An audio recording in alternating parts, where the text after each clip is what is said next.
Better from here, though. Oh yeah. Yeah. No, Well, I was the just place I'm saying, I staying hope is it pretty nice, really and helps your dream, the dream status too. yeah, You know, I can recall a couple dreams, and I'm a little confused by them. It not what I thought it was going to be, but like that seems to how it'll always be. You well, yeah. try I to mean, you predict know, what was kind of it dreams, it'll be opposite. when Jung went to Africa? He had the most ordinary. All his dreams were about Switzerland.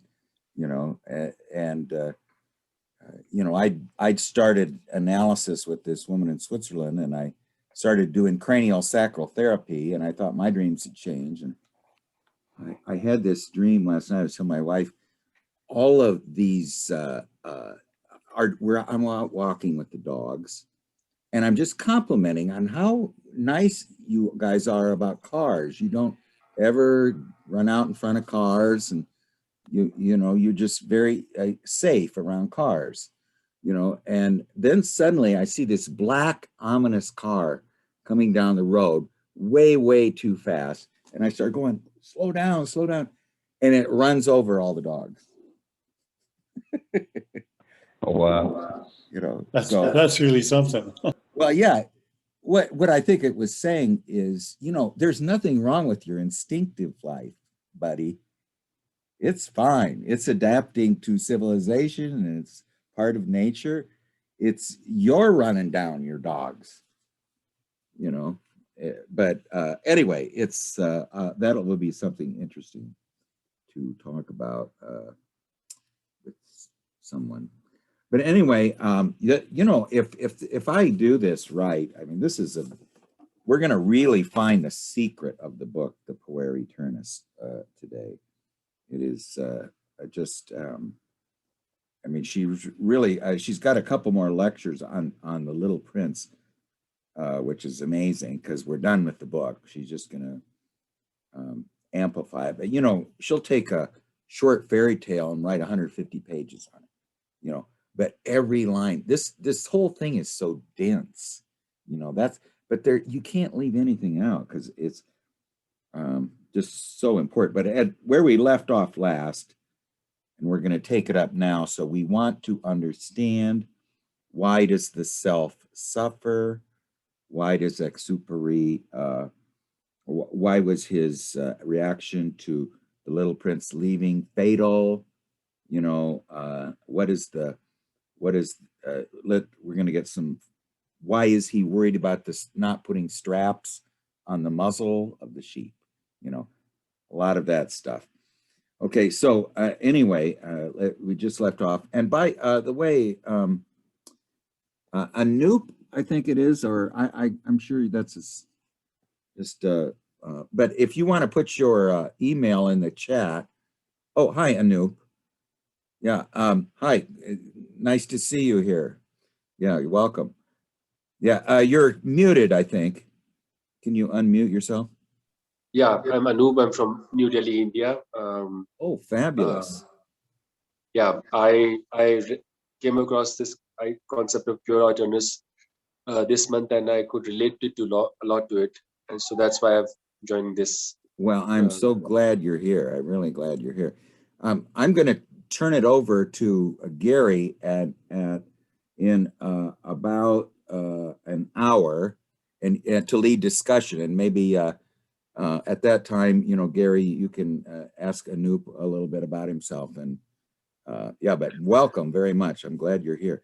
And you know, this book is one of the things. I was meeting a girl who I knew 40, 50 years ago, and I said, that right now we're reading a book about why you and I never got married, you know. So anyway, this will be interesting. But anyway, where we left off last time was the fact that the Little Prince goes back to the beyond at the same time that as Exupéry finds out how to repair his engine. Oh, here's Jan. Now we can officially begin. She is the archivist of the group here. Hi, Jan. we're just getting started here, so you didn't miss anything. So anyway, we're just going to be talking about the difference. What is fatal about the Little Prince going to the beyond and Exupéry returning to the human world? There's something in there that's not good, and you don't know if it's if it's a positive development or not. And one could say that this experience of the self and the beyond, Exupéry returns to his normal adaptation in this world, and the symbol of the self was only meant to meet him at this critical moment, can return to the place it came from, and that would be the positive aspect. But there's something very negative here, and insofar as Exupéry is in his own life, he did not return to the human world, but soon after followed the Little Prince to the beyond. So what's happening here? So we can say the departure of Exupéry never really happened, or was not quite carried through. They were not cut apart. And so the human part of Exupéry follows the Little Prince, so the departure of the Little Prince becomes an anticipation of Exupéry's own death. But you don't have to concentrate so much on the tragic aspect of his death. But what's important is that he did not remember the fox, the friend of the earth. He did not listen to the fox. And this is going to be an important part of the whole book, but there's a lot of other stuff in this, just this last 10 or 15 pages. So with this comes the fact Exupéry had not accepted the departure, and we see this, let me see, I think everything's okay. Okay.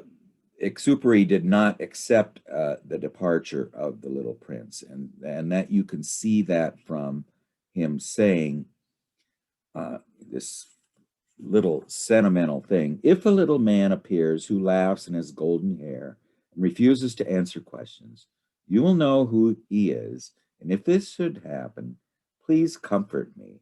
Send me word he has come back. You know.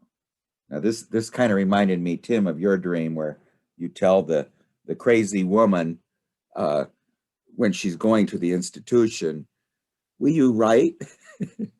Right. Yes, please write me. Write to me. Yeah, it's just this sort of a lame little statement. So Exupéry has not given up. He cannot accept the departure, and so it's quite unlikely the Little Prince was ever returned. So really, what happened? And the problem is that, now this is going to be very subtle. He did not sacrifice the relation of the appearance of the self. And this is what we're going to be talking about.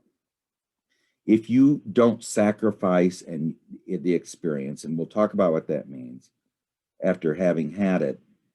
And, you know, in other words, I'm thinking too of Charles had this vision of Isis with a headdress with babies on it, and it was the most important vision in his life, and yet he you can't remain in it. It is a vision, it names something, but you can't if you're going to go there, you really are being pulled towards the unconscious and death and away from life, which is exactly the wrong thing. Dangerous experience. This is very dangerous for Exupéry. It belongs to the neurosis of the Puer Aeturnus, who, because he's so close to the unconscious and has overwhelming experience of it, it needs to convey to him some earth aspect. He needs to bring it back to the earth, like Goethe did, and not get lost in it, because that's the pull towards death. And now this is something that she's going to talk about, why you can't He says this very, he just sits there waiting and hoping for the experience to come back. The more one sits, waits, and hopes, the less chance that it will ever approach consciousness again, this experience of the self. Because it is the essence of these experiences that they always come back in a new and unexpected and unanticipated form. The experience of the self does not repeat itself, but generally turns up only at those desperate moments when we're no longer looking for it. It has turned completely in another direction and suddenly stands before you in a different form when you don't expect it, when you're stopped looking for it. Because it is the self, is life. It is the renewal of life itself. It is the flow of life, and as such cannot repeat itself, because that would be a contradiction of its very essence. Therefore, if one has an experience of the self, the only way afterward not to get poisoned and on the wrong track is to leave it alone, turn away, and don't look back. Now, who does that remind you of?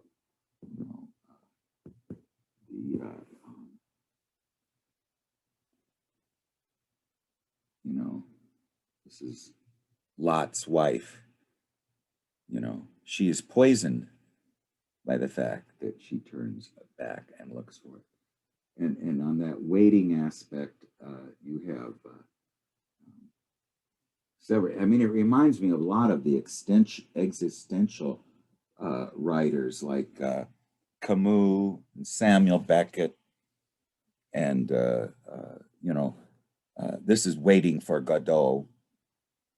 Sitting there waiting and hoping for the experience of the self, for the flow of life, for the renewal of life to return. And the more you sit there waiting for it, the less chance it will ever occur, because it only comes when you don't wait for it, when you stop looking for it. So, and this is sort of a commentary too on the deadness. Go ahead, Annette. But this also reminds me a little bit of, to put it very simply, being frozen in a depression almost, like that you are, and you just have to endure it somehow, is it? Yeah, I mean, it depends on what the depression is about. If the depression is something that happened in the past that you can't let go, that you're just full of regrets and resentments, that is very, or it is frozen. You know what von Franz said is that when we have a depression, either in your own self or in an country, in an economy, it's probably the greatest. It is that necessary suffering to re-begin the renewal of life. Yes. The only way the renewal of life can return is by suffering, by total. So that you really realize that the ego, which you've been relying on for your safety and your security and your meaning and your everything and your outer life, is the only thing that revolves around. You realize that that's not your foundation. That's not the rock bottom. Rock bottom is something you fall down towards. And there, after Inanna has went through the 7 gates and removed all her outer world persona, now she can build the temple of wisdom. That's the foundation for it anyway, the house on the rock on which the house of wisdom is built. But anyway, I just, she's going to say some much more interesting things about this too. That the more ego clings to the image of the self and wants it back, the more we chase it away with ego desire. So why it won't return and won't come back is because ego desire has entered the picture. And this comes up too in artistic and love relationships. For instance, you know, you have a very positive love relationship, love experience with someone you like or love. And then there's this childish aspect of this experience that you have that was so wonderful. You want to force it to appear in the same way again. Let's go back to the same place, have the same boat trip, and have that magical Sunday, which was so beautiful, come back. And she says, it will never come back in that way. You know, I mean, plus it is all colored too by some of our own unconscious, you know, the magic of it. I mean, the fact that you were thrown out of time and space. How do you get thrown out of time and space? By will or by ego? It won't happen. You know, I mean, I think that's the essential story there. That if the magic of the Sunday was that you left time and space. Now, this comes up with if you have that reaction, you chase the experience away forever, will never come back.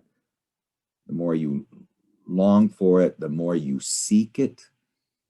And this kind of reminded me of Christ's return. You know, the more you seek the return of the Savior, the more you get into a cramped state of conscious desire, the more hopeless it is.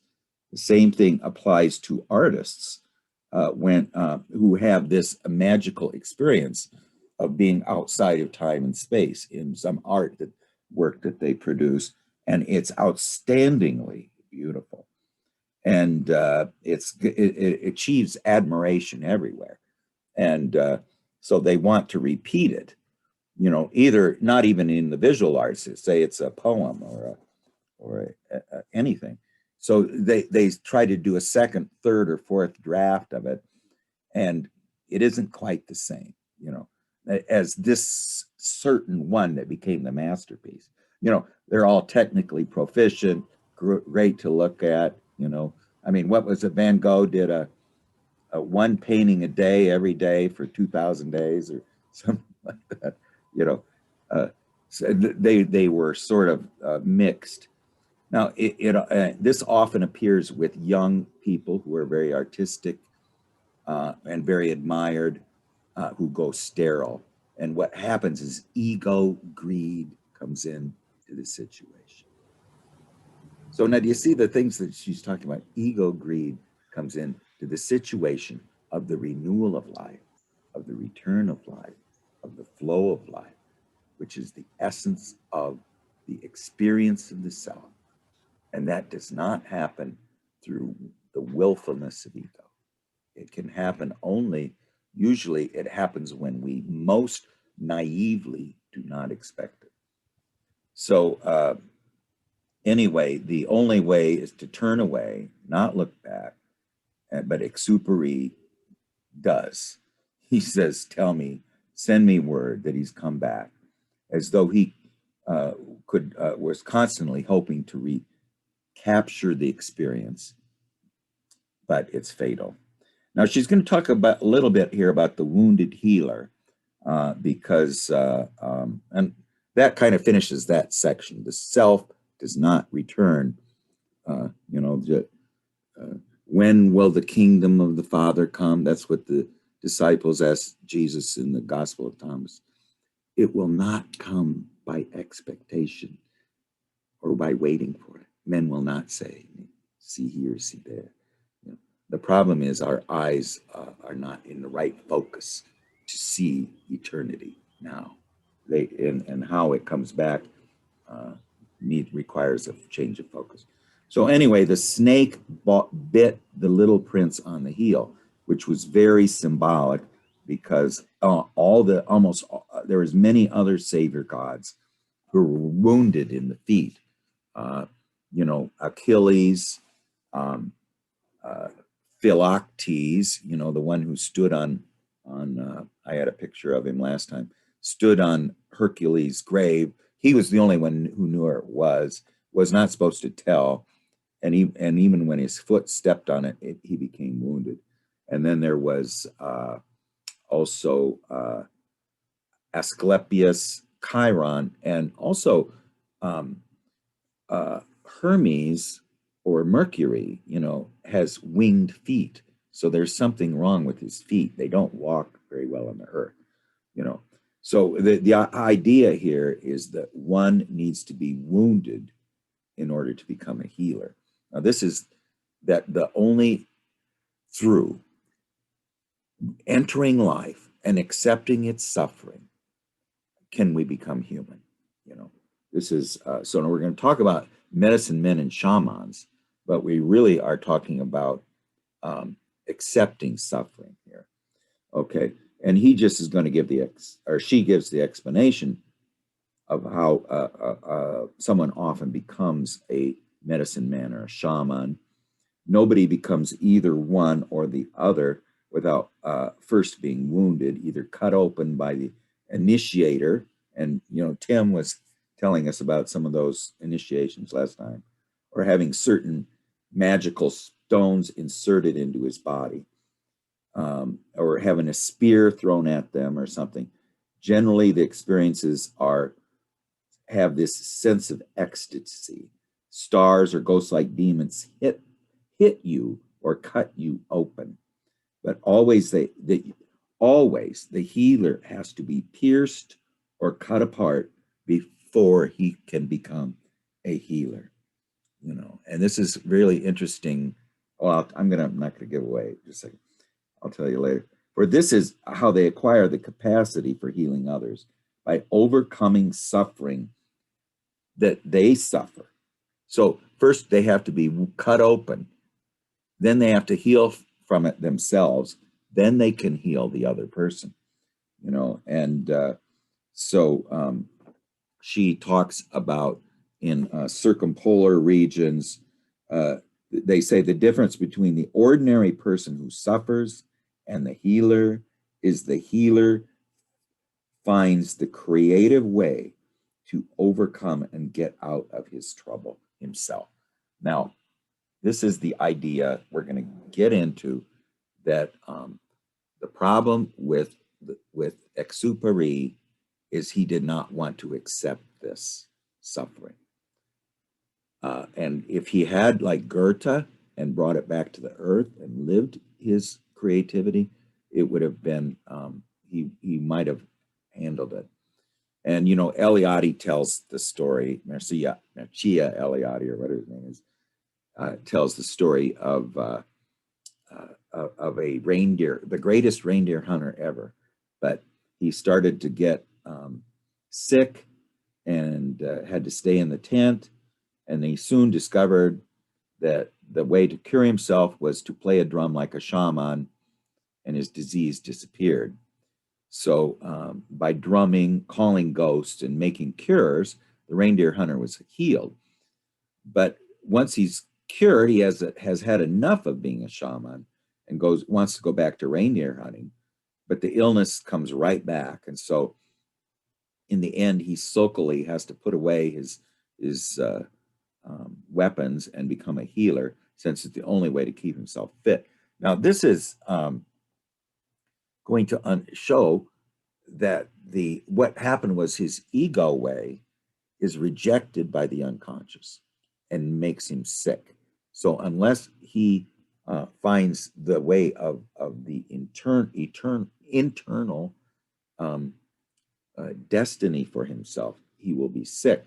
And the self gave him the gift of this illness, this suffering, in order for him to heal himself and to become whole. And this is going to become really, I probably should end this pretty quick here so we can go in the second part. But the idea of the wounded healer comes up with this: when the self and ego get in touch with each other, who is wounded? Who suffers? Both suffer. As soon as they come together, both are wounded, because to get in touch with the ego is a partial damage to the self, just as it is a partial damage to the ego to be in touch with the self. So what happens is that the exuperi in his blissful world is not going to get in touch with wholeness unless he comes into the world and suffers, touches, listens to the fox wisdom, of the earth. He has he has to have a friend in both worlds. He can't choose one in favor of the other. You can't choose ego in favor of the unconscious. You can't choose unconscious in favor of the ego or the earth life. They need to both suffer. And for the self, what happens is the self is in its pure state is latent wholeness, potential wholeness. That's what the pleroma is. But for it to be incarnate in us, it needs to become partial reality, okay, in us, incarnate in us. And that's why, remember, the little prince's body was now too heavy to return to the planet because he had incarnated in the world now. So he needed to stay here with his fox friend and not return to his rose planet. That's why he had to die too. So basically, it was a double suicide. The little prince and exuperi both die. So in part it becomes real with the individuated person in the realizing actions and words of the human being. So that's how the ego or the self becomes incarnated. So and this though is a restriction for the self. Incarnating it becomes real with the individuated person in the realizing actions and words of the person it enters, who's now in personality number 2. So, but that's a restriction for the self. And so his potential wholeness has become partial reality. Now the ego is wounded because something greater breaks into its life. And it's just this, it reminds me of what Agnella Yappi said about freedom. She says, the ego is free, then it can accept the inborn tasks given it by nature, by the self, be its agent in the world, fed and nourished by nature's living spring, or not accept a task and live cut off from its roots. So this is the idea of the reindeer hunter too. The reindeer hunter can be free to be a reindeer hunter, but he's cutting himself off from his roots. And he felt, and it's probably because the reindeer hunter was not insulated from everything like we are with all our iPhones and television and total immersion in ego. He's actually living in nature. So I think the self was a little closer to him there, but okay, so we're robbed of our capacity for arranging our own lives according to our own wishes. And so we feel broken and crucified, caught in a trap and imprisoned, nailed against the cross. With your whole heart and mind, you want to do something. You want to be a reindeer hunter, but the unconscious vetoes it. And in such moments, there's naturally an experience of intense suffering. And, when Christ was on the cross, he was also wounded in the side, cut open, so there's aspect of that healing. To become the healer, you need to be wounded yourself. And to, take this cup from me, the Christ in Gethsemane did not want to drink that cup, but the self said, no, you must become the wounded healer. Now they Christianity took it much farther than that, but if you just read the words of Christ, I think you'd get a little different story, rather than the theology of Paul and all that. But so the self suffers just as much because it's suddenly caught in the actuality of ordinary human life. But it longs for the light. It longs for the light. You know, in alchemy, we always hear that the figures in the depths are saying they suffer because we don't pay attention to them. They want to enter ego consciousness. That's their purpose. It's not to be latent potential wholeness in the pleroma. Their purpose is to incarnate in man. The entire history of the world, Jung said, was a progressive incarnation of a deity. You know, that's been the history of life on Earth. So anyway, he mentions this wonderful image, which we talked about last time, is Christ in the Acts of the Apocrypha stands in the middle of the dancing apostles, and it says, "It's your human suffering I want to suffer." You know, and she says that's the most simple way to put it. It is not the self is if the self is not in touch with a human being, it doesn't exist. Okay, the divine figure has no suffering, not in one that's developing and growing in the renewal of life. You know, it's unconscious. So the potential wholeness longs to experience its own human suffering. Not only longs for human suffering, but causes it, like in the case of the reindeer hunter. So man would not suffer if he were connected with something greater. Now, she's going to do 2 jujitsus here, and hopefully I can get through them real quick. But these are fabulous, about that we can't accept suffering. Why can't we accept suffering? You know, and she says an animal, when it loses a leg or is blinded, just carries on, you know. But man has a greater capacity for suffering because he's conscious. If his legs are cut off or he is blinded, the feeling is much more intense because the ego's rebels against its fate. It has an ego. The animal does not have an ego.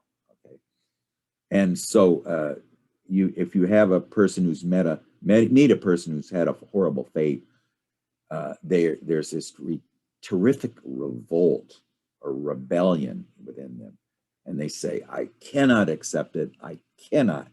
Why has this happened to me? I know it is irreversible, but I cannot accept it." Okay.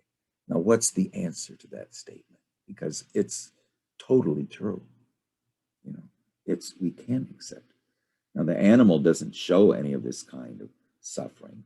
You know, it just dies or goes on. You know, so when we so what does it mean for this absolute rebellion and non-acceptance of suffering, and to be put in that position of this absolute, just total rebellion against our own fate, what's happened to us? You know, why do I go on living in this case? And in such cases, the suffering becomes a real religious problem. Okay, relinking. Remember, religion means to link back to the source. So one can say, therefore, we are more open to real and intense suffering, and this has to do with something in us which thinks this should not be. Why is it this way? What is the meaning here? So if this is part of my life and inescapable, I must know what it means. It's not going to leave. If I know its meaning and I can accept the suffering, then what happens? And there are people who could take what happened to them with a certain acceptance and compose themselves when they saw the meaning in it. And although the suffering continued, they had a quiet island within because they had a relief, a feeling of knowing why they suffered. You know, I think in my case, it was, you know, the I'm not saying I'm whole, but you know, of having a great setback in your, say, your economic life was the first time that I really was able to become real, you know, because I suddenly, you know, intuitives never reap the harvest because they never keep a budget usually. Sensates keep budgets, not intuitives, you know. So it forced me to keep a budget, you know, and it was the best thing that ever happened to me. So, you know, I'm grateful to my suffering for that because it was, it's going, now, the whole point of this whole thing is why did Exupéry not return to his adaptation? And it was because he couldn't accept the suffering, you know. And she's going to do this wonderful thing, explanation here that we should always remember. To discover the reason for suffering is to follow the way of our own individuation process, because the reason for our suffering is something unique and different in each individual. There's no general meaning of suffering. So one has to find their own unique meaning of suffering. And so in seeking the unique meaning of your suffering, or you are also seeking the unique meaning of your own life, because they're the same thing. You know, you're searching for the greater pattern, which indicates the wounded healer is the archetype of the self. It happens everywhere. Suffering, if accepted in the right way, is the medium of communication with the self, but it must be accepted. Resignation doesn't work. It must be a positive acceptance, and you only get the meaning of its positiveness through, she says, generally, she says it sort of works out that there's this endless struggle that's followed by a moment of grace or an epiphany. That's usually how we find it, you know, when suddenly we can accept it and the meaning suddenly dawns on us. And she says she can't say which comes first. Sometimes it's the dawning of this acceptance first, and of the meaning first, and then the acceptance, or it's the other way around. And then she mentions also, somebody brings up the Christian idea of suffering. And she's not opposed. What she says is this, and it's just common sense. You know, in a living faith, suffering is accepted without resignation. You know, they were saying that too many Christians accept suffering, but with conditions and with its resignation. In a living faith, suffering is accepted without resignation because they already have the understanding or the meaning of the suffering within them in the living faith, okay? But if one has a cramped faith, people who only try to believe what is preached to them, then it doesn't help at all. We're just preaching the ego and we're not experiencing anything. So that doesn't help. So anyway, that's is something I don't know if I summarized properly, but it is that Exupéry. Oh, well, I guess it's going to come up in this next thing. Now we've just talked about suffering. Then we're going to talk about this, because here's Exupéry's interpretation of his own suffering, okay? This picture, okay? That's his picture of his suffering, his loss, his desolation, his desperation, okay? That's his suffering.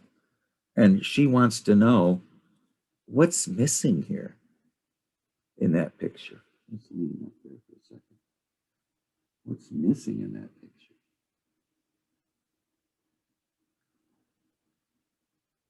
Okay, what is missing in it? It's lifeless. Life is receding. There's no emotion.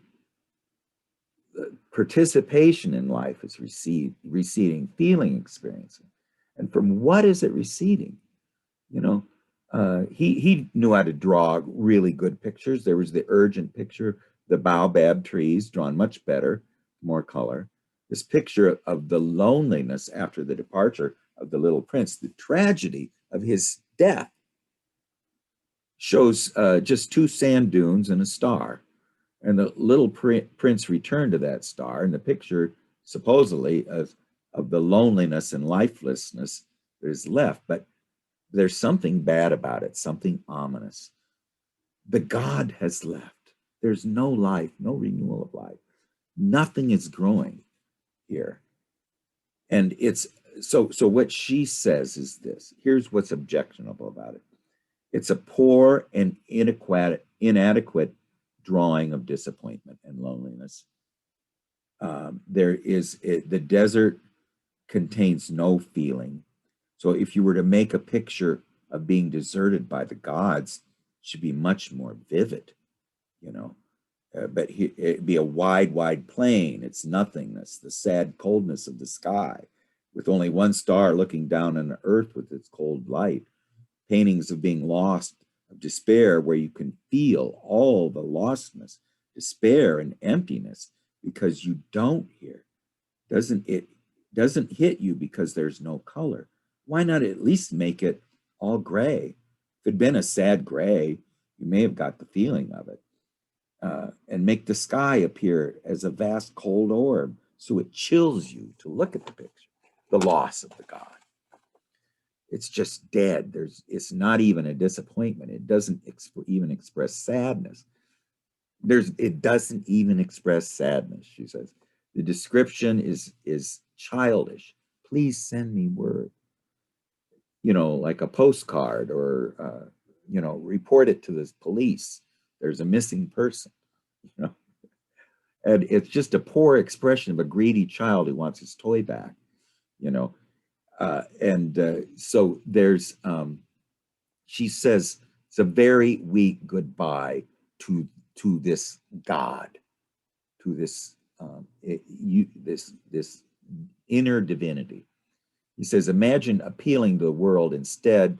Send you word if you find my inner divinity. Okay, send me word if you find my inner divinity. So there's this incongruity between thoughts and emotions. And what are we confronted with? The extinct volcano. Okay, that's Exupery. He's the extinct volcano, the one that no longer has nothing going on inside it. It's dead, and it's a very dangerous thing. And remember, he's someone without enough psychic substance, someone with not enough earth, and he's also not any emotion. And those seem to all go together. And so now she's going to give a very interesting thing here that is very instructive to all of us in practical circumstances. It says, just even in knowing in advance some tragic event will occur doesn't stop the shocking emotion or feeling when it actually does occur. In fact, we know somebody's going to die. Knowing that they're going to die is not the same as getting that phone call. They're dead. They just died. I mean, then the floor falls out from under us. It didn't before, you know, not the same way. So it was clear the relationship with the little prince had to come to an end, but Exupery's reaction expresses the weakness of his personality. It's really pretty much only an intellectual acknowledgement. He just replaces it by reflection. Well, it had to come to an end. Let's be a matter of fact about it.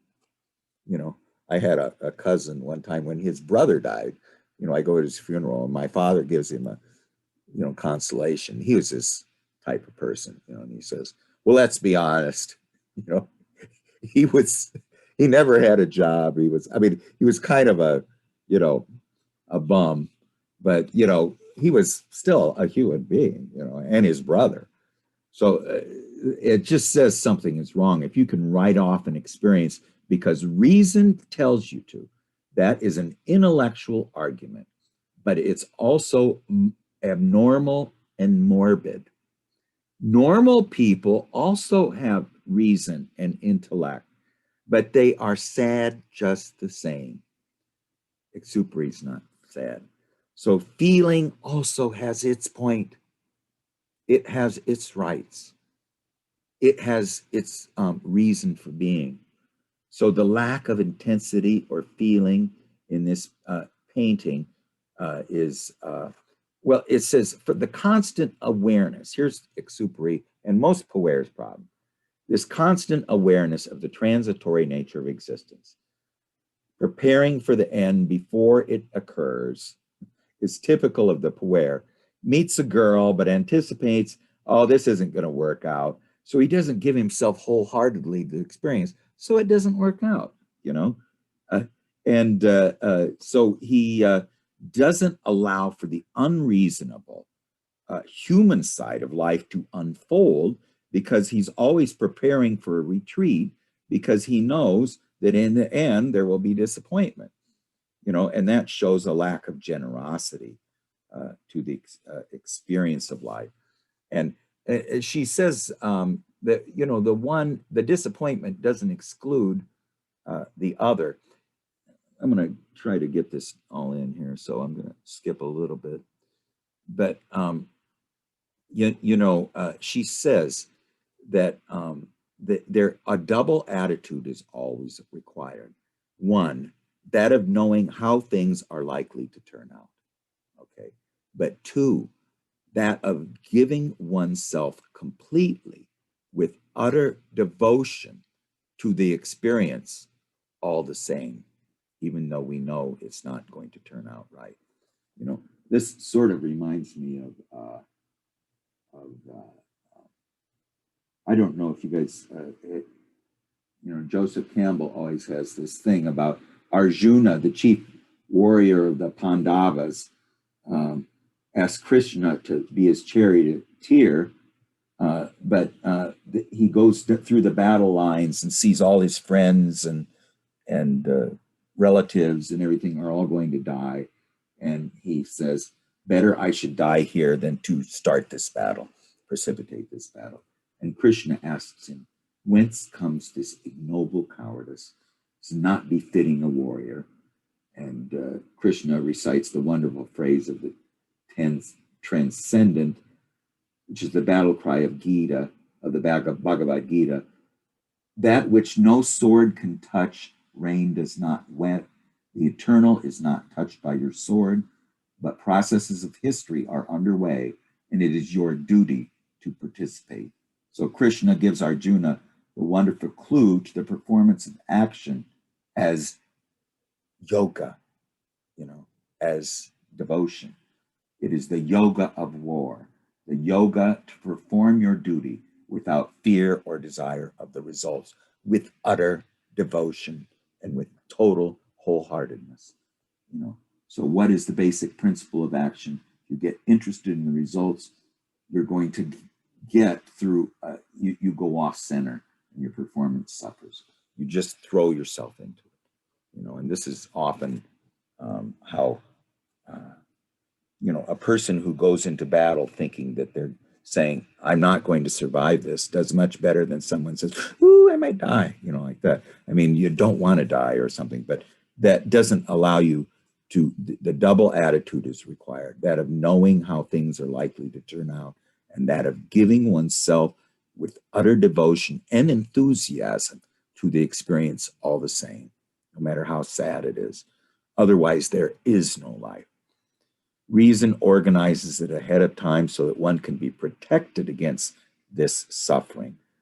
But one never gets to the full experience, which comes just when one doesn't expect it, of the renewal of life.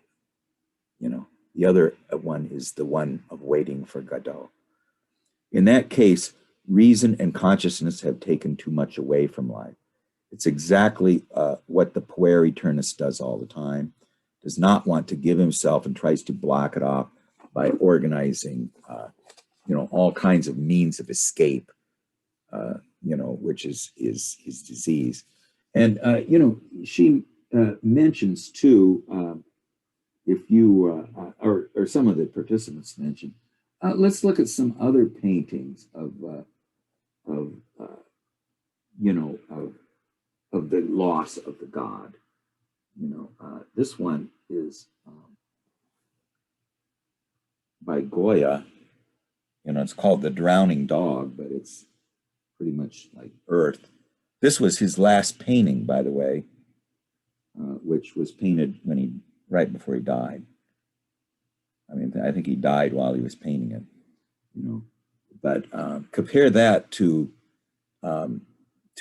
Exupéry's painting, you know, and you know, you know, there's other. She mentioned even Van Gogh. You know, here's some of his. You know, now where that's pretty enthusiastic. You know? A sense of night and of loneliness.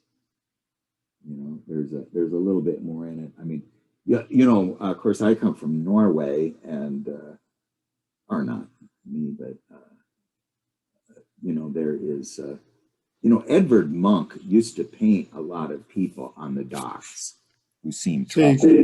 Say, Yeah. Craig, I just wanted to mention that it looked to me like that was not an original Van Gogh. That was a copy. Oh, okay. Yeah, it might have been. Yeah, I don't know. Oh, okay. I got it pretty quickly. I'm just kind of amazed that I recognize the difference. But Well, yeah, good job. Yeah. Okay. I don't know where it might have been. Yeah. Okay. That's definitely could have been him. I'm glad that there's an art expert here. But see, now this is a Munch, Edvard Munch, and then he did a lot of these, a whole series of them, you know, and then he does this one, which is, you know, a little bit, all these people just over there by the dock, by the wharf, you know, and then, you know, then he does this one here, which is probably his most famous one, you know, which is the screen. Now these are paintings of I might be going through these a little fast. This was one they compare that Van Gogh did too. Of you know, they had some kind of a thing about the being close to the unconscious opens up circuits within us that are you know, not necessarily there. And, you know, I'm sure you can come up with a lot of other things. I mean, there's the absinthe drinkers, you know, I mean, these are what, you know, just in contrast to, they always say, if you look at the absinthe drinker, notice there's no legs on the table there. They're floating tables. You know? But anyway, I'm sure that you guys could come up with a lot more paintings. I just tried to, but anyway, that compare that with this. Then the God is gone. The God has left. That's what he came up with, you know. And she just says that is because you know he is returned to the he just returned to the he followed the little prince, so he didn't return to life, so he's not experiencing it. And he says she says the only emotion that she saw in the book was expressed by the temperamental spontaneity of the rose, you know, her temperamental outbursts. There's a certain amount of feeling.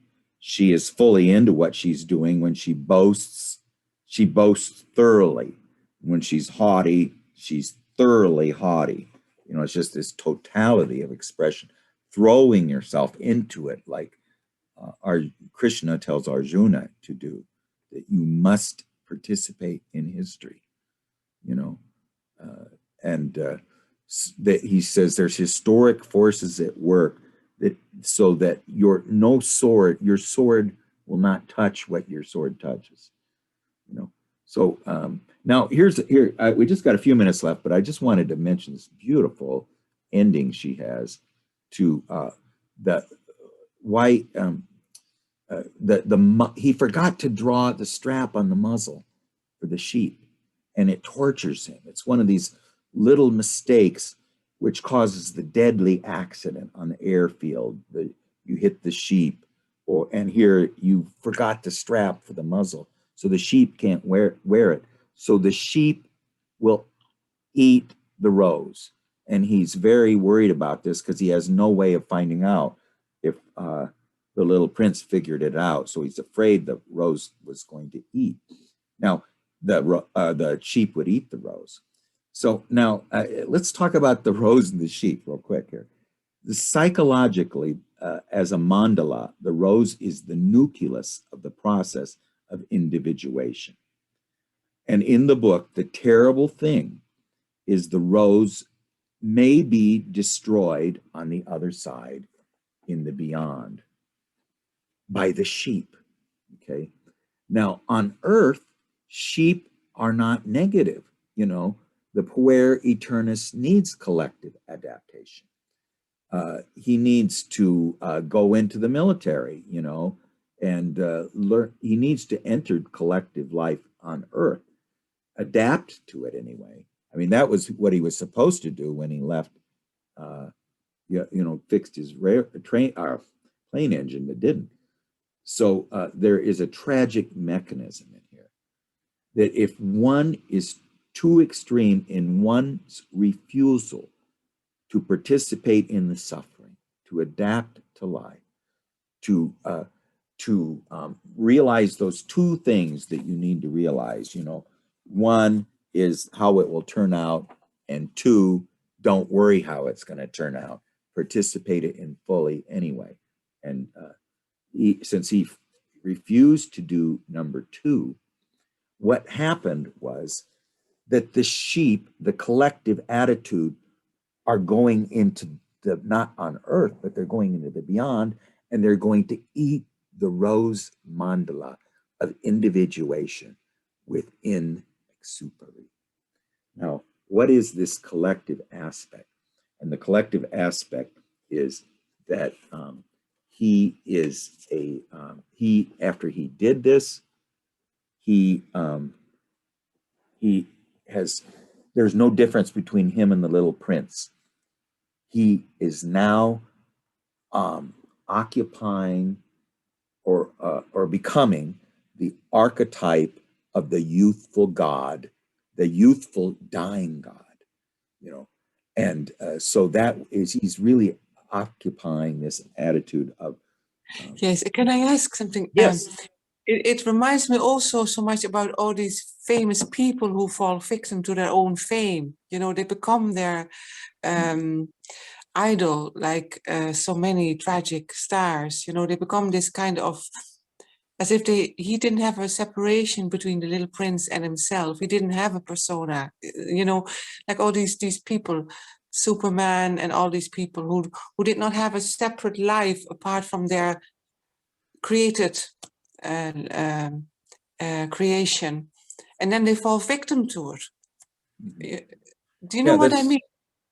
Well, it's Superman and Clark Kent are a good example. Okay, you know, he can be a Superman and he can also be married to Lois Lane. You know, in Clark yes, Kent. no, but if there was somebody who, as if the archetype takes over and kills it, if you don't make the separation between your creation, and if it has so much archetypal power, then the archetype can kill you. Yeah, and this is what. Yeah, I think Michael Jackson is a good example of that. That's Yes. exactly what I was thinking. Michael Jackson. Yeah. Yeah, I mean, he just lives in the what was he even called his estate Never Neverland. Oh yeah. Yeah, I mean, it's the realm of the Puer, you know, and you know, and she says that when you know, one of the things about the Puer, when they have become the archetype of the youthful God, they think they're very special. Well, so do people who think they're Jesus Christ in the insane asylum. They think they're very special. But she says, then when she analyzes them, they says, yeah, but isn't your philosophy of life this, and this? And don't you have problems there, there, and there? And don't you have these problems with girls? And he says, yes. How do you know all this?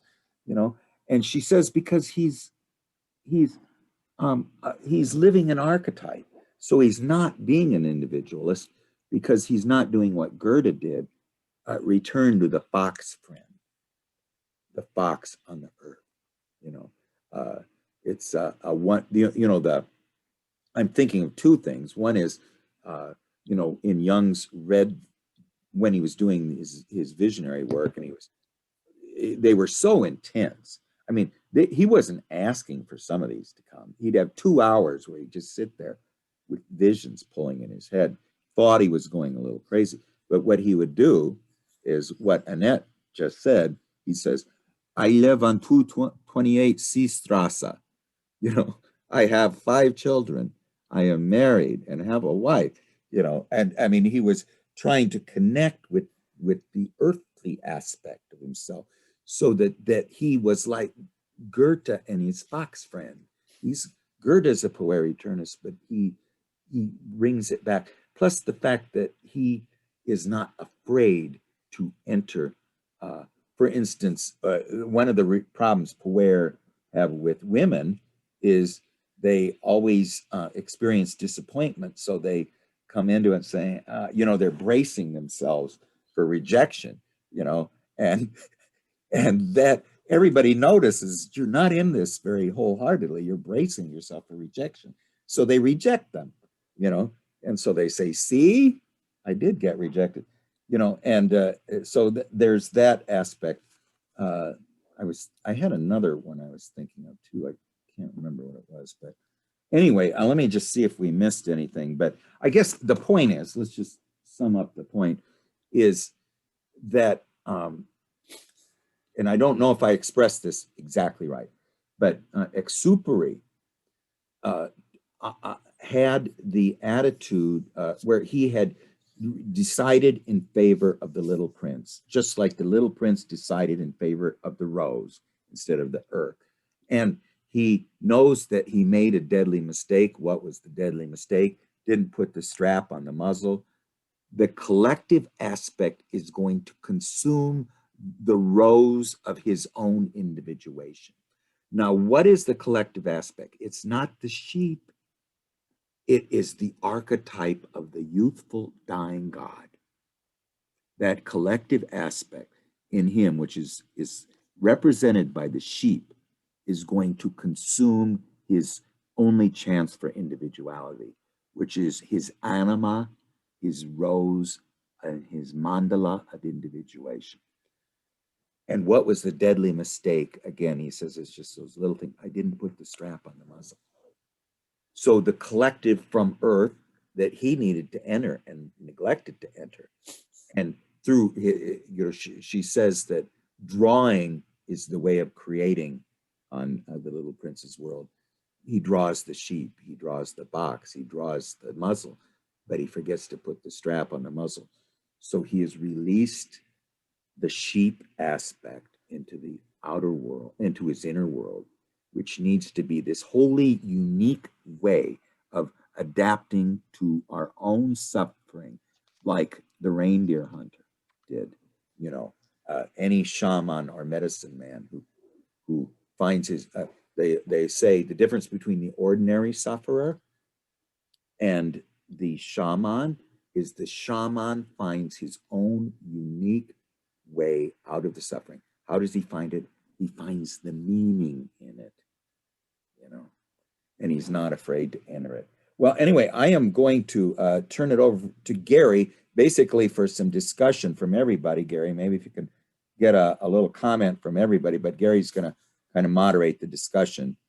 Go ahead, Gary, but just try to get something from everybody, and and maybe find a little bit more about Anoop. Yeah, I thought we might first, you know, find if there's any other comments on what you just read. You know, like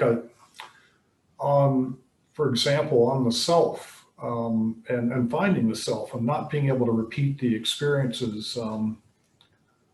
You know, that kind of struck me like, you know, for example, like archetypes. If you look at an archetype as, as a set of things, as an is, if you will, instead of as a, an experience, a narrative, then, it suddenly loses context. So the narrative gives it context, and the experiences with the self, it seems like, it's a very similar thing there. It has to have, the reason it's not repeatable is that the context changes through time. And each time it's its own narrative. So you can't just, play back the same narrative and expect to get, the same result. Yeah, the self won't ever, it's always going to do something that we least expect. It's going to run over our dogs in the park. It's going to do something that when we're not looking for it. But anyway, maybe everybody could just say a few words about anything about they have to say about the thing.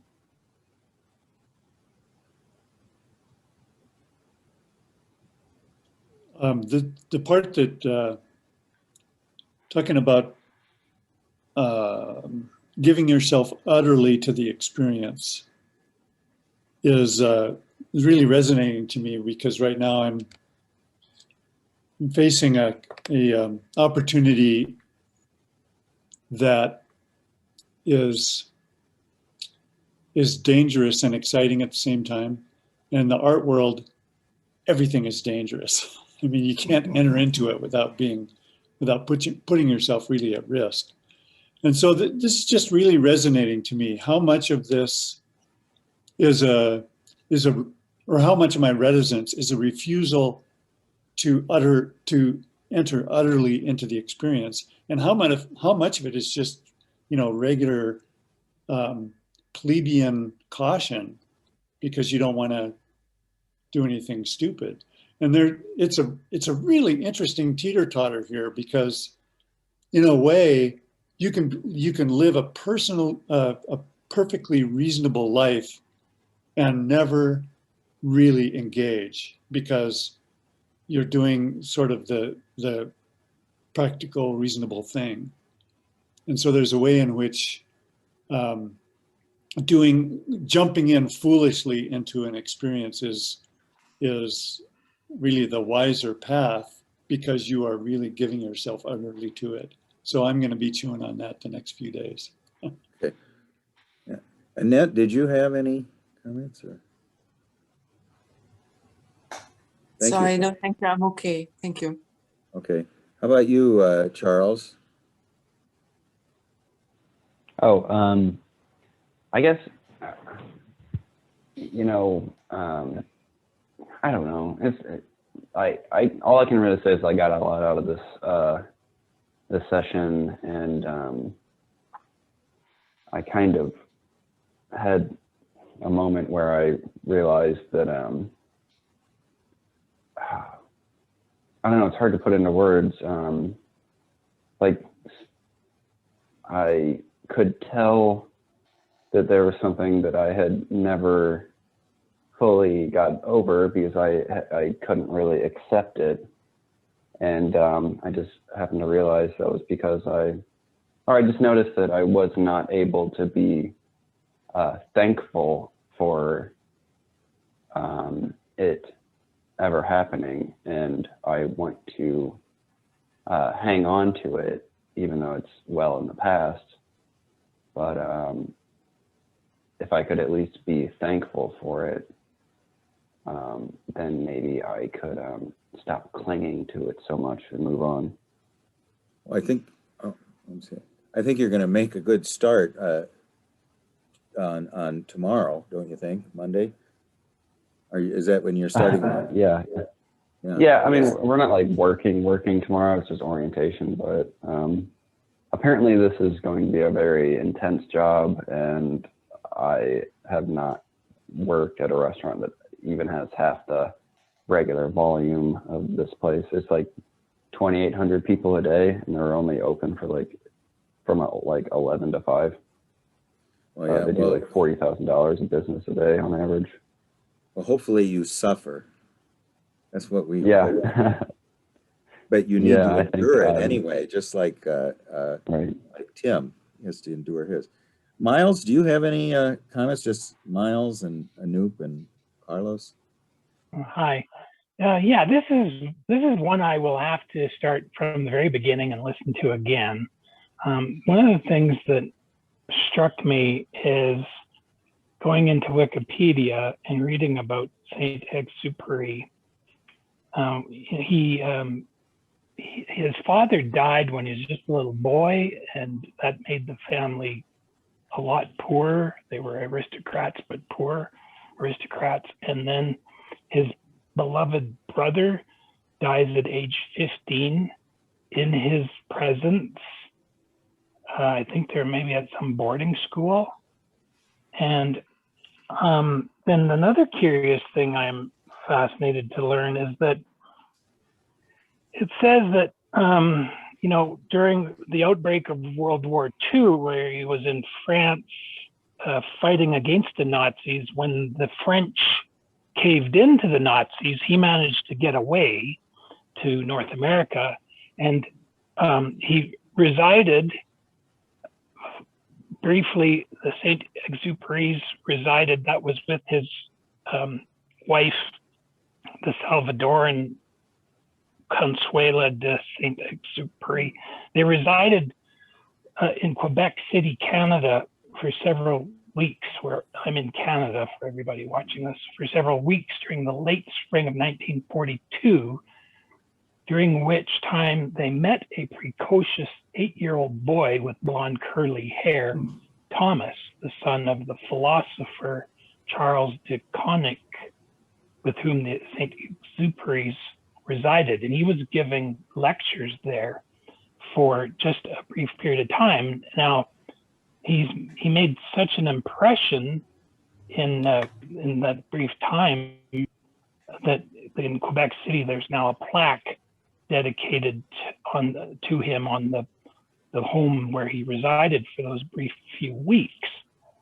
Then on top of that, he's the inspiration for Expo 1967, which was in Montreal, and that's a significant event and memorable event in my life. Even though I was only 7 years old at the time, we went to that exposition, which is considered one of the greatest expositions of the 20th century. And the theme of Expo 1967 was Man and His World, which is derived from Exupéry's writings. So I just find that like, ooh, that's quite a connection I never even considered before. I didn't know where the theme Man and His World came from. Now I do. And I'm just wondering if, because coincidentally I was taken with a reading of The Symbolic Life, a talk by C.J. Jung to the Guild of Pastoral Psychology. And I believe it's in that presentation, Jung is talking about how many people live their lives as tourists. They travel around, they're in search of something, but they're never finding it. But, that's what so many people today are doing. They travel around like tourists. Did he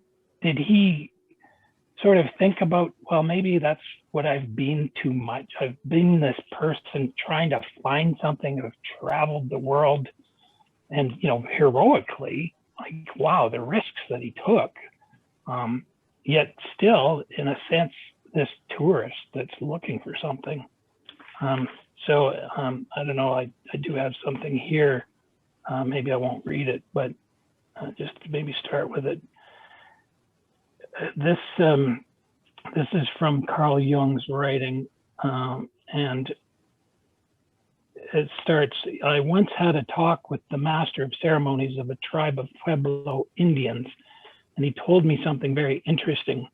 Quote, yes, we are a small tribe, and these Americans, they want to interfere with our religion. They should not do it, because we are the sons of the Father. the sun, the S-U-N, sun in the sky. We are the sons of the sun in the sky. He who goes there pointing to the sun that is our Father, we must help him daily over the horizon and to walk over heaven. And we don't do it for ourselves only, we do it for America. We do it for the whole world. And if these Americans interfere with our religions, with their missions, they will see something. In 10 years, Father Son won't rise anymore because we can't help him anymore. Anyway, not sure if that makes any sense to anybody, but. Well, that's very interesting about the Canadian connection. I did not know that. Thank you very much, Miles. Yeah, that was Mountain Lake, I think, too. Anoop, did you have any comments about this? Go ahead. So I this is my first session, but if I'm not wrong, this discussion has been going on in previous discussions also. This is not the first session that you're having on this topic. Am I correct? Yeah, yeah. I think we've had maybe on this book. Well, we started at the beginning. Yeah, but we've been doing many other books too. Yeah. So the first time I came across this concept of pure Aeturnus was somebody mentioned on Facebook. There's a film by Terrence Malick called Knight of Cups, and in that the character which is played by Christian Bale, I could relate to that very much. And then I went to this book, but since I'm not a student of psychology and my comprehension of the psychological idea is not very good, but I could relate very much to the person who suffers or is a pure Aeturnus, that I always feel that I am what ever since my childhood, whatever I do, I take 5 steps forward and 3 back. There's always this tendency to come back to the home. Yes. Even if I'm going outside, traveling outside, I'm waiting to come back to the home. I'm waiting for things to end, whatever thing I'm doing. Probably that's why I find myself nowhere in my life. And so in this book, somewhere it was mentioned that there's such a person to do a thing, even if he's not willing, even if he's not liking the thing that he's doing, he should still continue doing that. Only then he'll be able to come out of it. So, but now since last 3 years, I'm on a spiritual journey as well. I've had some supernatural experiences as well. So now my outlook on life is changing. But even I'm still not willing to give my 100% to anything. That is a very major block in my life actually. And but also I don't know if any of you, if anyone in psychology has has made any connection between a person who is a pure Aeturnus and could he also be in a twin flame relationship? So in what kind of relationship? There's a twin flame relationship where you find someone a woman who you fall in love with someone, yeah, and you were meant to have met her, and then you feel some deep connection, and then now the suffering has been so much that it has made me numb actually. So my mind has gone numb. So that's what bothers me a lot. So so a lot of things have happened, but I wished I had read about this like 7-8 years ago. I could have done something about it. So the numbness, I think the numbness that is set in now, that is making me a more classical example of a pure Aeturnus. So yeah. Yeah. Well, I'm seeing a lot of things. Yeah. Yeah, I'm a recovering Puer Aeturnus, and I was saying I always have this great nostalgia to go back and to begin life over again, because I missed so much of it, and so these words pretty much hit home to me too, is that I have always, go ahead. Oh, I was just going to say, I think this book if I may interrupt. Oh, yeah, go ahead, and Gary's. I go ahead. Okay. So Okay, go ahead. by going back, I mean whatever it is that I'm doing. Let's say if I'm step outside of my home, I've gone outside to do some work. There's always something inside my heart which is asking me to, okay, let's go back to home. Let's go back to home. When I'm going to go back to home, I don't have anything to go back to do at home. There's nothing in particular. But then there's any task I start doing, there's a tendency to I'm looking at the end. When is it going to end? When is it going to end? Even if it is interesting to me. So maybe that's why I also, but I do not have a mother complex. I'm not very close to my mother, or for that matter, anyone in my family. Um, It's a symbolic womb. You know, it might not be your mother, but it's a symbolic womb. You're returning to that place where there is no trouble.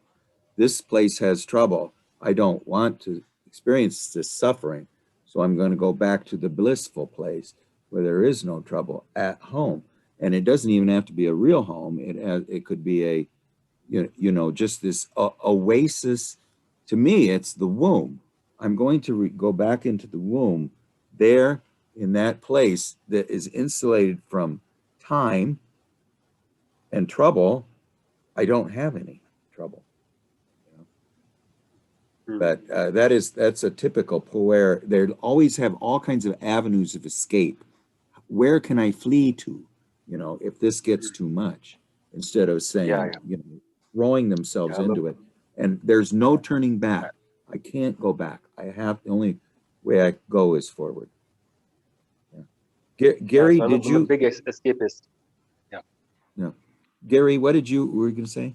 Oh, I was just going to say to Anoop that, I think this book in particular has had people, looking at parts of it and just it just kind of grabs you by the heart and you're kind of like, oh my gosh, it's like, I think it's affected a lot of us quite deeply. Carlos, did you have anything you wanted to say about the material we've been going through?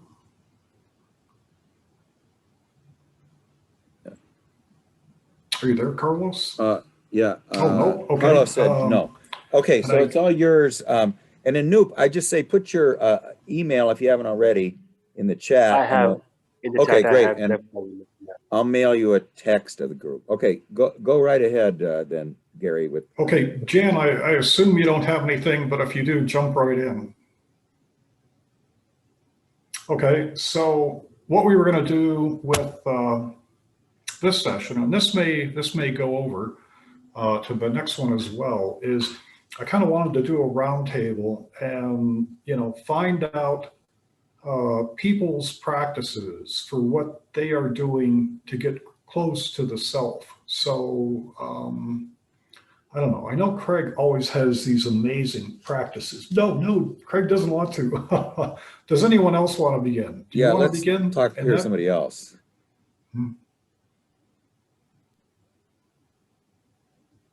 Well, I can tell you about some of my practices. I've been a guy who is who's really attached to ritual and the process of trying to engage the unconscious and the inner world in a way that my community finds is really weird. But one of the things that I like to do is these a combination of meditation and dialogue. So I'll spend some time like having an internal journey like what we've talked about, just meditating, being open to what appears there, and then going to my journal and having a dialogue, sometimes with an energy, sometimes with a character. I did a dialogue once with my studio building, and that I thought was fascinating. And the studio started telling me all these things about my relationship to the world. And I find that that's a really enriching way of engaging my inner life, because it does activate the it does activate the energy in a way that can be relatable. So much of my time I'm activating the inner life, but I'm doing it through paint or through drawing or something. And it just kind of comes pouring out in this rather amorphous way. And sometimes the images are really captivating, and that's delightful. But the dialogue can actually subject this interchange to a kind of conceptual clarity that I find really helpful. And oftentimes that leads into a whole new drama of some kind. So I found that to be really helpful. Fascinating. Yeah, I really like dialoguing as well. I've done like a number just on my own with like some of the paintings that, Jan has found for us. Yeah, well, Great.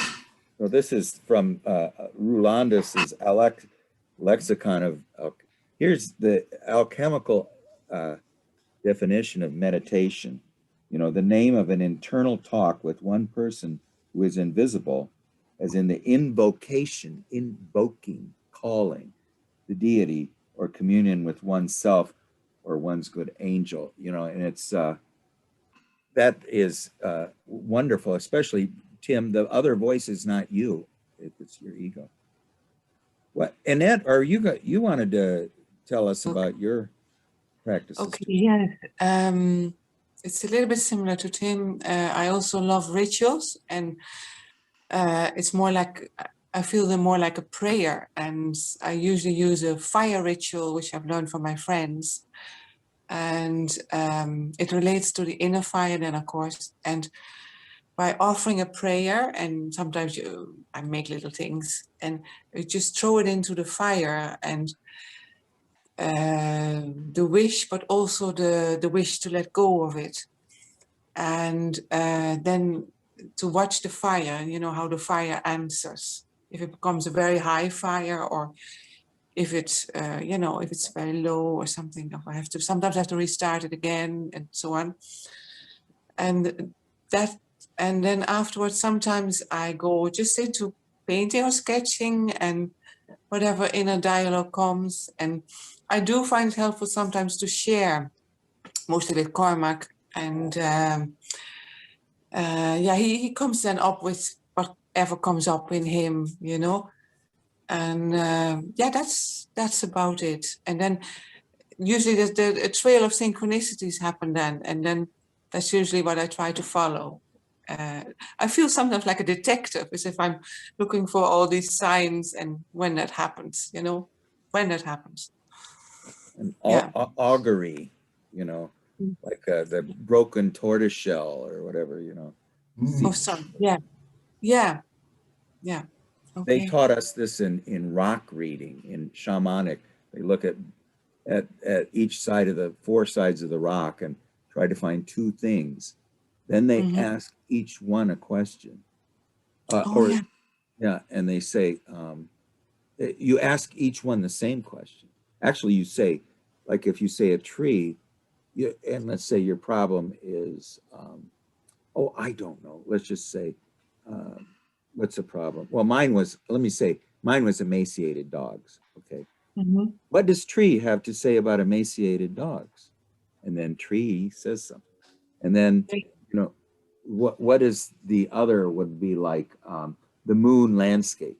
What does the moon landscape have to say about emaciated dogs?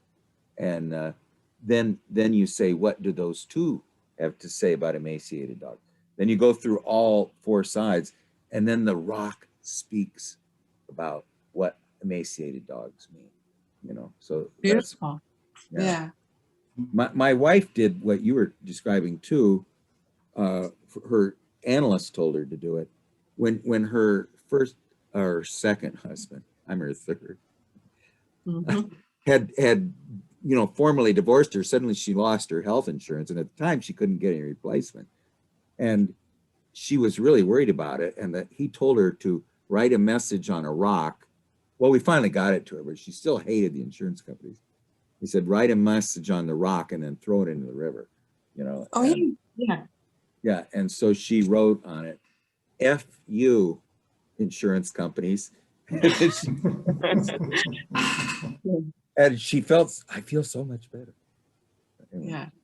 Yeah. Can completely go, eh? Yeah. Yes. Yeah, that's lovely. Did you want to keep going, Gary? Well, so yeah, I really like that. That was, you know, because it you know, has a lot of deep feeling to it. So, and it's, you know, and it feels spontaneous too. That's really nice. You know, mine, I think mine lacks some spontaneity, but I think continue going around the circle. Miles, do you want to say something? Sure. So I've, until maybe 2015, I didn't really start to think more deeply about, you know, life. And although I knew there was something just really wrong with my, not wrong, but some dissonance with respect to the religious journey that I've taken through various denominations. And so not basically saying that I haven't had a lot of experience cultivating meditation. But I will say that most recently, I guess, I've realized it's really beneficial for me to go walking. Usually I'm not by myself, it'll be with my wife and my son and my daughter, but some of us like to go off the paved pathways, you know, that the parks have, and then get off onto the little trails that are, you know, just footpaths, you know, through the trees, and just wandering through these paths among the trees is just so soothing. And, you know, you can drift into your thoughts and connect, you know, with self and nature. Now, the other thing I've been doing is listening to music that I've always enjoyed, particularly 80s rock and roll. And in fact, Craig and Tim, they've gotten some of my emails saying, oh, you know, watch this music video. And the difference today now, though, is that we have these songs so readily available on YouTube, for example. That's what I use. And then in addition, you can look up the lyrics. So a lot of the lyrics I had never totally appreciated before, because you can't really decipher exactly what the singer is saying. So now, though, with this new lens of, you know, Craig and others have provided about Carl Jung, a new lens to look at life and including these songs, I find that if I'm feeling I need a break, I can just flip over when I need to give my brain a rest and need to do a bit of meditation. I'll flip over to my music, and I now have my own personal playlist of almost 300 songs, and reflect on the lyrics. And over time, I continue to even have more revelations about what the poetry is communicating or trying to communicate.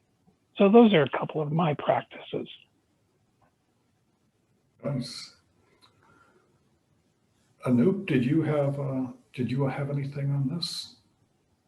Yeah, I've started meditating. Since last 3 years, I've been reading a lot of spiritual stuff, and I've started meditating. But I think I also excessively daydream, and I've done this since my childhood, and this has continued till today. So I'm constantly daydreaming about making scenarios where I am doing well, I'm being appreciated and all that. So that has continued to this day. But I think I'm asking, could this also be a way to get in touch with myself, or I don't have any self at all? an authentic self. A person who daydreams excessively, is it a pure Aeturnus characteristic, or Well, I mean, you'd never have the case that you don't have any self at all. I mean, you might feel disconnected from it, or that, you know, but I think really, you know, just the longing that you're feeling, you know, to do the meditation, that, you know, the desire to return home, which might be like a desire to return to the center or to find a new center and thinking of it as home. You know, I think those are all indications of the self, you know. And so, yeah? but you said a term I didn't understand. And Jupi, what is that? What? Sorry, come again. You said there was meditation and then there was some other practice, and I didn't know what that was. Or No, maybe I just misunderstood. Yeah, meditation, but I daydream a lot. So the daydreaming has continued to this day. That is, I think that has made me a pure Aeturnus. I doubt, my contention is maybe that thing has made me a pure Aeturnus, because if I'm constantly in my head and daydreaming about scenarios, I'm not present with my present life. So nothing interests me actually. So I don't. That's why I don't finish anything. I leave midway. I give up midway. So that's what I do more. But I think the meditation, my attraction towards meditation has come more from a promise that it gives. People say the meditation. I haven't experienced anything in meditation as yet, but there's this promise that the scriptures in India, Upanishads or yoga, or other practices, they said meditation is going to give you something. Is going to So there's this promise of something better than what I have right now that is pulling me towards meditation. But maybe subconsciously it is also my soul or something that is also finding it attractive. That is why it is doing. Do you record your dreams?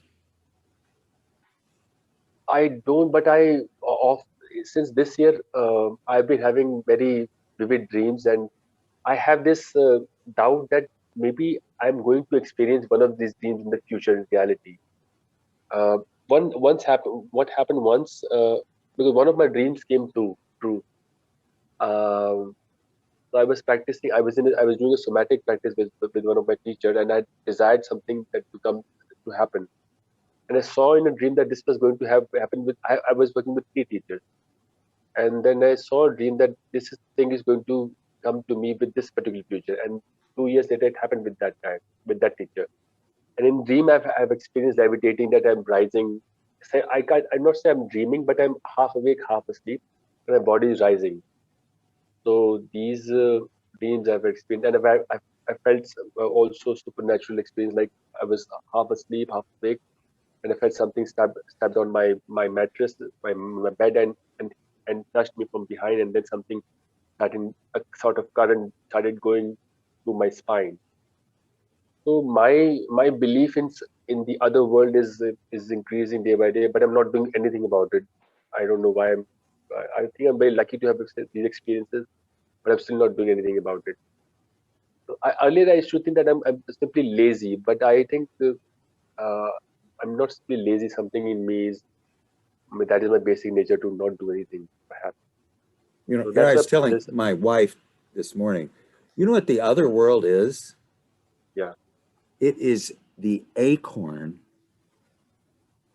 that grows the oak tree. Yeah. It is the pattern that makes the oak tree go. That's the other world. So when you say, do I believe in the other world? Do you believe in your own acorn? You know, in each one of us, there is a seed which is trying to develop like the oak tree does. And yet we don't listen to it, you know. So when we say we don't believe in the other world, what we're saying, we're like the oak tree saying, I don't believe in the acorn that I came from. You know, I mean, the idea, this is so interesting to me, is what Renata Daniel wrote a book about, is that the self does not live in the other world. It is the acorn. It's the seed from which we sprout, you know, and the archetype of order in us is the seed. So if we say we don't believe in the other world, what we're saying, you know what my unconscious said to me one time. I was saying, you know, I'm not sure if this is all. I'm having a dialogue just like Tim does, and I'm saying, I'm just coming here with great doubts that this is all just hocus pocus. It doesn't mean anything. I don't like that guy that's thinking that. I'm telling, you know, the great mother this. I don't like him. Tell me he's wrong, you know. And she looks at me and she says, who do you think you are? You know, where did your body come from? Where did these eyes that came, did your ego give you this vision and this ability to hear and this ability to think? Does your ego make your heart beat? You know, like in the cranial sacral therapy, I go in to ask the heart, you know, and she says, you think I'm a utilitarian thing that just pumps blood all day? You know, why do you think I throb when you are emotional? You know, so in other words, the other world, the self, is the wisdom of nature and the wisdom of the earth. And what is our little earth? It is our body. So when we say we don't believe in the other world, we're saying we don't believe in the little earth that is us, that has a few things to say to us if we do what Tim is asking us to do. You know, each one of them speaks. I've been speaking lately to my feet, you know, and to my stomach, you know, and asking it questions. It's got its own little divinity there. You know, let's hear what it has to say. That's the other world. And each one of them, if you listen to them, they have a voice you don't have. And that's the other world. But anyway, I'm just saying Don't know that, who said it. I don't know who said it, but the only thing each of us really knows is ourselves, is our consciousness, that we exist. I see you, Craig, and I see you, Tim, and Annette, and everyone. But the only thing I can be 100% certain of is me, my little world that Craig described. You know, I am, in a sense. who are you, Descartes? You're Descartes, you know? What Descartes really meant is I am conscious, therefore I am. Not I think, therefore I am, you know? And yet this consciousness is flat, sterile, and empty. It's not the water of life. It's not the richness of life. You got to find that somewhere else in what Anoop called the other world. And do we believe in that richness of life? Well, apparently, you know, there's a lot of, I mean, I think this last lecture told me a lot about it, about the other world, you know. But anyway, I'm sorry, I didn't mean to go off on a rant there. Gary, go. Why don't you take over? Oh no, that was great, and it was, you know, I think it was a really good answer too. And and I've been doing the same thing you've been talking about, the personification of like, you know, the stomach or the feet or whatever, you know. So next time, you know, when I get well, you know, here's what I do, you know. I'll talk a little bit more about that. But it looks like we're out of time. And okay, yeah, well, we'll keep going. It was a great discussion, though. Thanks, everyone. And we want to hear from everybody too, and maybe even revisions, if you have any revisions or recantations.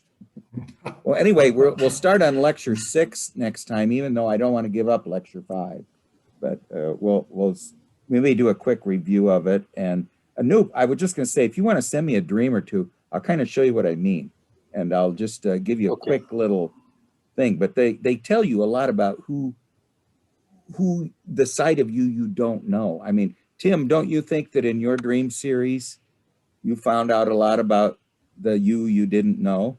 Oh, yes, very much so. It was incredible. I mean, I found out a lot too from that. But anyway, well, thank you, everybody, Can I have- Annette and Gary, and go Can ahead. I have Anoop. your email ID, please? Sorry, can I have your email ID, please? What's that? Your email address, please, to connect with you. Okay, yes, if you put your email in there, I will email you separately. And so Okay, you yes, can, I have put my email there, yeah. yeah, and then I will email you separately. And Anoop, just send me a dream or Great. two, and I'll kind of show you some will. examples of what we can do with them. Anyway, I will. all right, well, thank you, everybody. This is I'm learning so much. So thanks, Gary and Annette and Tim and Miles and Anoop It's and great. Carlos and everybody else. Thank you. Bye-bye, guys. Bye. Bye.